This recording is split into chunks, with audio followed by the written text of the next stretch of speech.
Hey everybody, I just realized I was sitting there enjoying my beer, watching some YouTube, and realized, hey, I make YouTube videos and it's been a whopping 13 days since I last posted. So bear with me and forgive me if I make any mistakes because I feel like I haven't done this in 1,000 years. Temperature is, what does that say? It's 60 degrees. Humidity is 48%. And the big list has not changed. Ain't got no check marks. No engines, sorry to say.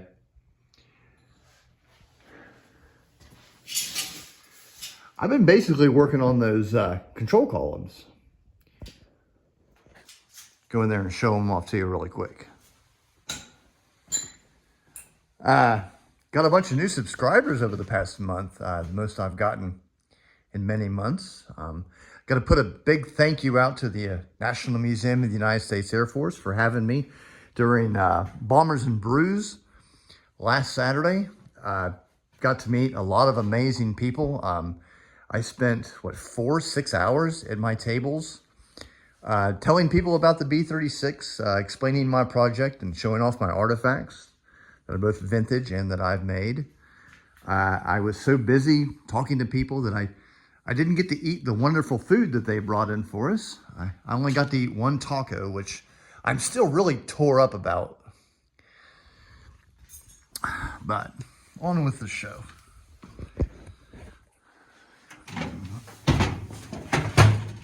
Oh.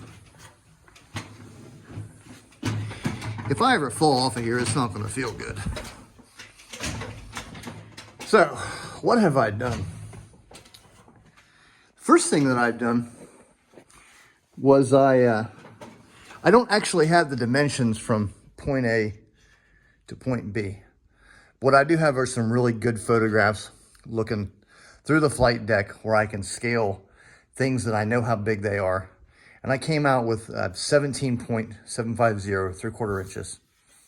So that's where we're at. I think they're a little bit too tall, but that's okay because I can just simply lower this.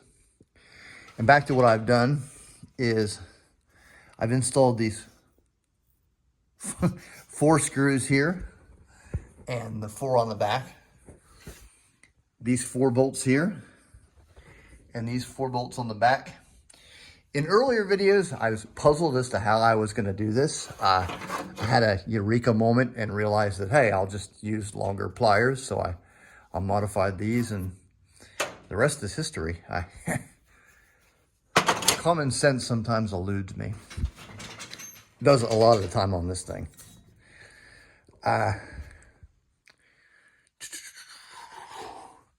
These things, let's go over to this one. It's a little bit easier to manipulate. Pretty much this week, I've been cleaning it up.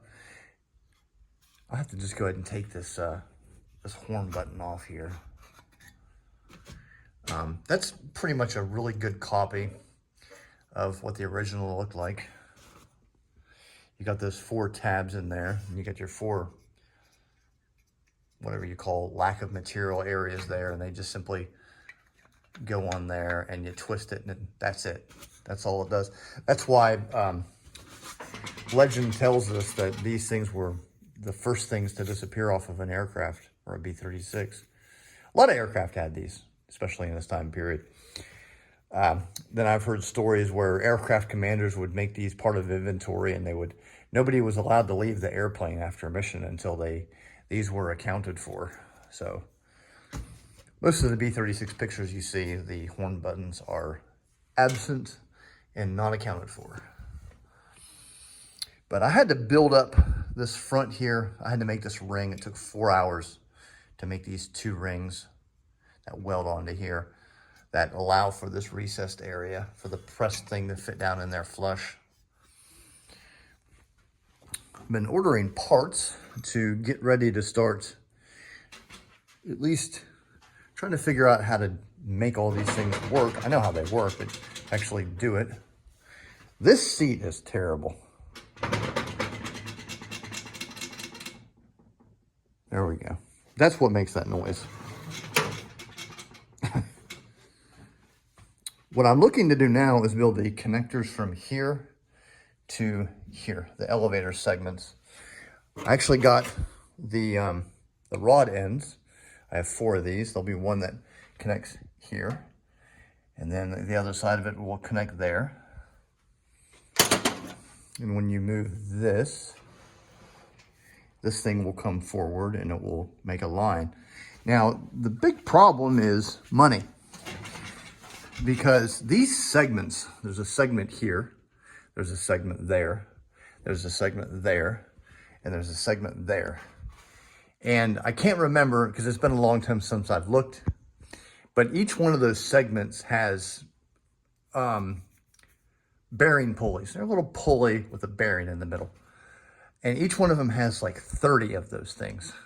And what those do is they create just a place for the control cable to enter and then hold on here.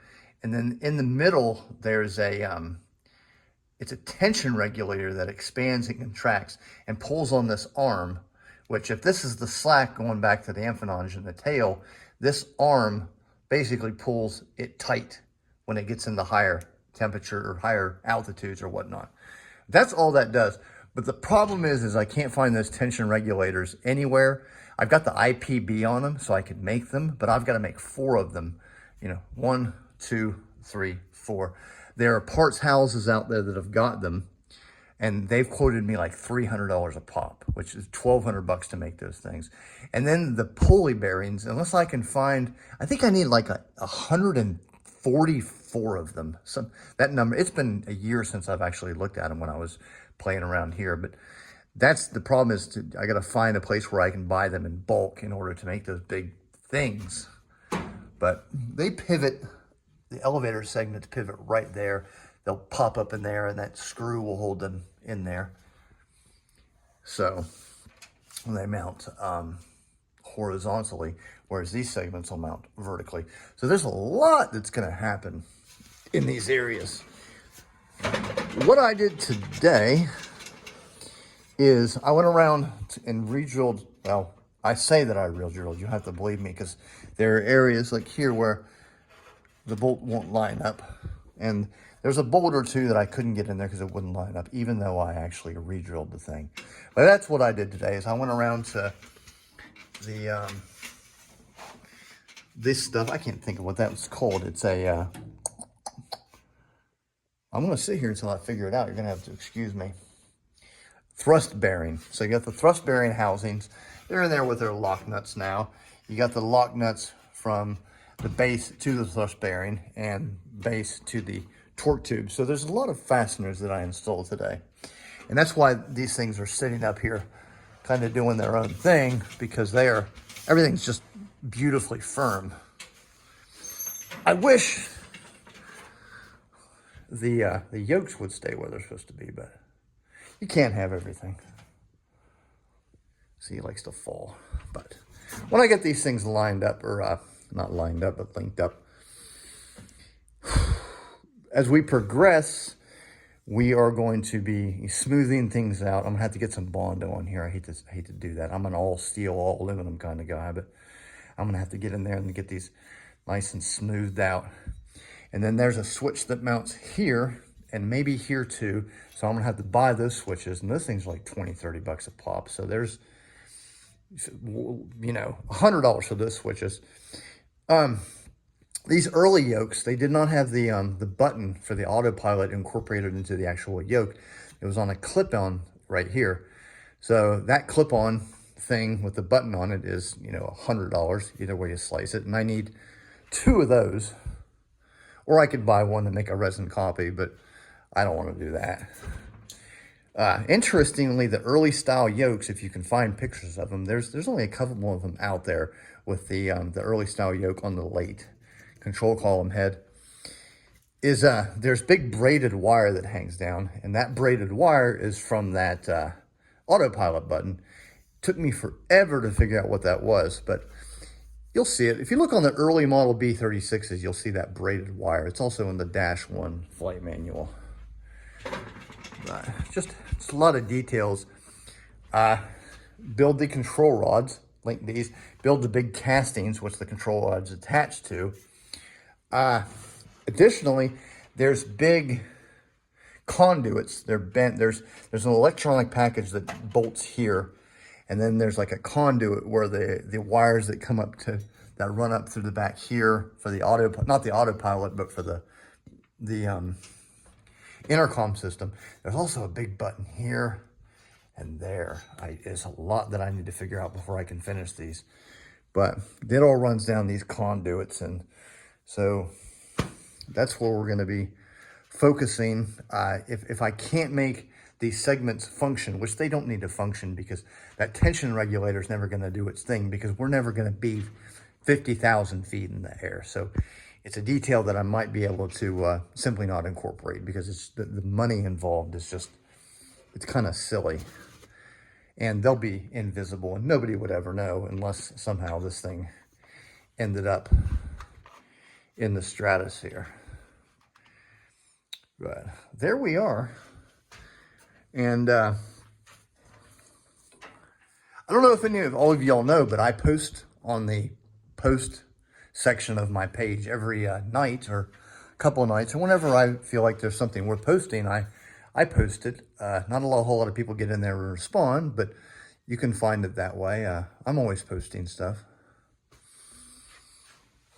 Trying to keep the videos interesting, because I know nobody's excited about me making a gear or something.